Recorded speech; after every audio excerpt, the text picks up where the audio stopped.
On va maintenant parler du lauréat du prix de cette année. C'est un citoyen de Hull. Il détient une formation en gestion de projet en technique administrative, a œuvré dans l'assurance vie à la Régie de la santé de l'époque pendant 20 ans. Ses proches le décrivent comme un mari, un père de famille exceptionnel, un homme riche de cœur, un jovial et un ami accueillant. Il sait reconnaître le potentiel des autres et aime transmettre son savoir-faire. Il milite activement dans la circonscription de Hull depuis plus de 40 ans. Aujourd'hui, vice-président de l'association, membre de cette même association depuis plusieurs années, j'allais dire même presque depuis toujours, notre récipiendaire est un passionné de politique. Tout jeune, il a agi à titre d'organisateur politique pour la course à la mairie de Gilles Rochelot et de Michel Légère.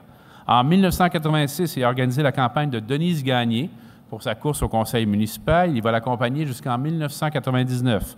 En 1991, il a prêté main forte à Marcel Baudry pour sa course à la mairie de Hull. C'est en 1995 qu'il se lance en politique municipale au sein du conseil de la ville de Hull, dans le district de Saint-Raymond-Vanier, et il ne quittera ce poste qu'en 2013. Obtenir 5 mandats consécutifs, c'est tout un exploit, croyez-moi, je mesure l'exploit. Cet homme sait vraiment prendre sa place le moment venu pour faire avancer les dossiers. La gestion rigoureuse et transparente des finances publiques, le logement abordable, l'accessibilité aux personnes handicapées, la revitalisation des secteurs moins bien nantis, l'entretien des routes et des infrastructures, la sécurité publique des citoyens, voilà des sujets qui lui tenaient à cœur durant son mandat municipal. Engagé, il a milité au sein de l'Association libérale de Hull. Au provincial, il fut l'organisateur en chef de Rock-Cholette de 1998 à 2007 et assure ce rôle pour notre députée Maryse Gaudreault depuis 2008. Son implication au sein de la grande famille libérale de Hull a non seulement permis aux candidats libéraux de remporter leurs élections avec une grande majorité, mais aussi d'accroître le militantisme chez les jeunes et membres de la circonscription. C'est un homme d'action, de confiance qui sait rassembler les alliés des diverses instances gouvernementales nécessaires à l'avancement des projets. C'est aussi un politicien qui a su s'oublier pour faire briller ceux et celles qui en avaient le plus besoin. Merci pour ce dévouement et cette passion. Au nom des membres du Parti libéral du Québec, je suis heureux de décerner le prix Lucienne Saillant à M. Pierre Filion.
M. Filion me dit qu'on a fait un oubli dans sa longue liste de réussites et de beaux dossiers. Je me souviens, quand on a fait la loi sur le tabac en 2005, c'est la municipalité, le conseil municipal de Hull, qui a été un des premiers, le premier au Québec, en fait, à embarquer là-dedans avant l'adoption. Je voulais le remercier pour ça. Bravo. Alors, vas-y. Merci beaucoup. J'aimerais remercier le comité de sélection parce que, moi, vous dire, c'est une grande surprise.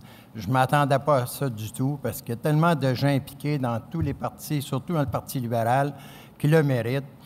Mais je suis très heureux. C'est impressionnant. Et merci beaucoup. Je peux vous dire que notre député m'a fait 2 surprises dans la même semaine. La semaine passée, on faisait une levée de fonds pour un organisme assez important de notre région. Puis normalement, elle me disait tout le temps, mais je suis rendu à tel montant pour ramasser pour des dons avec les députés et tout ça. Mais là, elle disait, c'est difficile, j'ai beaucoup de présidence. Correct. Elle m'arrive le soir pour ramasser 18 000. Seulement, donc, on a pu remettre tout près de 40 000 $ à un organisme de notre région. Bravo, bravo, bravo. Ah, non,